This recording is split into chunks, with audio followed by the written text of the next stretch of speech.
एक घर में 3 भाई और एक बहन थी। बड़ा और छोटा पढ़ने में बहुत तेज थे। उनके माँ बाप उन चारों से बेहद प्यार करते थे, मगर मझले बेटे से थोड़ा परेशान से थे। बड़ा बेटा पढ़ लिख कर डॉक्टर बन गया, छोटा भी पढ़ लिख कर इंजीनियर बन गया, मगर मझला बिल्कुल आवारा और गंवार बन के ही रह गया। सबकी शादी हो गई। बहन और मझले को छोड़ दोनों भाइयों ने लव मैरिज की थी। बहन की शादी भी अच्छे घराने में हुई थी। आखिर भाई सब डॉक्टर इंजीनियर जो थे, अब मझले को कोई लड़की नहीं मिल रही थी। बाप भी परेशान, माँ भी परेशान।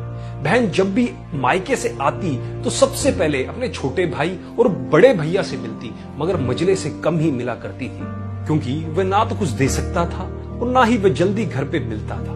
वैसे ही वह दिहाड़ी मजदूरी करता था, पढ़ नहीं सका था ना, इसलिए नौकरी कौन देता।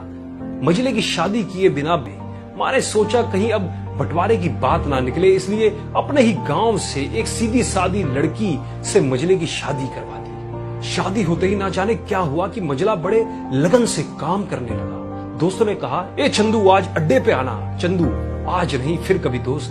अरे तू शादी के बाद तो जैसे बीवी का गुलाम ही हो गया है। चंदू बोला, अरे ऐसी बात नहीं, कल मैं अकेला एक पेट था तो अपने रोटी के हिस्से कमा लेता था, अब 2 पेट है, आजकल और होगा। घर वाले नलायक कहते थे पर चलता था, मगर मेरी पत्नी मुझे कभी नलायक कहे तो मेरी मर्दानगी पर एक भद्दी गाली है, क्योंकि एक पत्नी के लिए उसका पति उसका घमंड, इज्जत और उम्मीद होता है। उसके घर वालों ने भी तो मुझ पर भरोसा करके ही अपनी बेटी दी होगी, फिर उनका भरोसा कैसे तोड़ सकता हूँ। इधर घर पे बड़ा और छोटा भाई और उनकी पत्नियां मिलकर आपस में फैसला करते हैं कि जायदाद का बंटवारा हो जाए, क्योंकि हम दोनों लाखों कमाते हैं मगर मझला ना के बराबर कमाता है। ऐसा नहीं होगा। माँ के लाख मना करने पर भी बंटवारे की तारीख तय होती है। बहन भी आ जाती है, मगर चंदू है कि काम पे निकलने के लिए बाहर आता है। उसके दोनों भाई उसको पकड़कर भीतर लाकर बोलते हैं कि आज तो रुक जा, बंटवारा कर ही लेते हैं। वकील कहता है ऐसा नहीं होता, साइन करना पड़ता है। फिर चंदू अपने भाइयों से बोलता है, तुम लोग बंटवारा करो, मेरे हिस्से में जो हो दे देना, मैं शाम को आकर अपना बड़ा सा अंगूठा चिपका दूंगा पेपर पर। बहन, अरे बेवकूफ, तू गवार का गवार ही रहेगा, तेरी किस्मत अच्छी है कि तुझे इतने अच्छे भाई और भैया मिले। फिर माँ भी बोली, अरे चंदू आज रुक जा।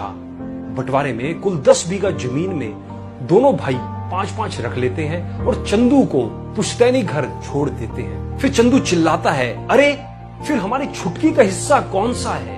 दोनों भाई हंसकर बोलते हैं, अरे मूर्ख, बंटवारा भाइयों में होता है और बहनों के हिस्से में सिर्फ उसका मायका ही है। फिर चंदू बोलता है, ओह शायद पढ़ा लिखा ना होना भी मूर्खता ही है। ठीक है, आप दोनों ऐसा करो, मेरे हिस्से की वसीयत मेरी बहन छुटकी के नाम कर दो। दोनों भाई चकित होकर बोलते हैं, और तू? चंदू माँ की ओर देख के मुस्कुरा कर बोलता है, मेरे हिस्से में माँ है ना। फिर अपनी बीवी की ओर देखकर बोलता है मुस्कुरा के, क्यों चंदूनी जी, क्या मैंने गलत कहा? चंदूनी अपनी सास से लिपट कर कहती है, इससे बड़ी वसीयत क्या होगी मेरे लिए कि मुझे माँ जैसी सासू मिली और बाप जैसा ख्याल रखने वाला पति।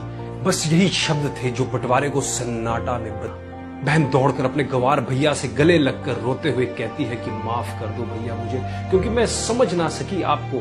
चंदू अपनी बहन को बोलता है, इस घर में तेरा भी उतना ही अधिकार है जितना हम सबका। माँ का चुनाव इसलिए किया ताकि तुम सब हमेशा मुझे याद आओ, क्योंकि ये सब वही कोख है जहां हमने साथ साथ 9 महीने गुजारे। माँ के साथ तुम्हारी यादों को भी मैं रख रहा हूँ। दोनों भाई दौड़कर मजले से गले मिलकर रोते रोते कहते हैं, आज तो तू सचमुच का बाबा लग रहा है। सबकी पलकों पे पानी ही पानी, सब एक साथ फिर से रहने लगते हैं। दोस्तों, जब लोग अनपढ़ थे तो परिवार एक हुआ करते थे। मैंने टूटे परिवारों में अक्सर पढ़े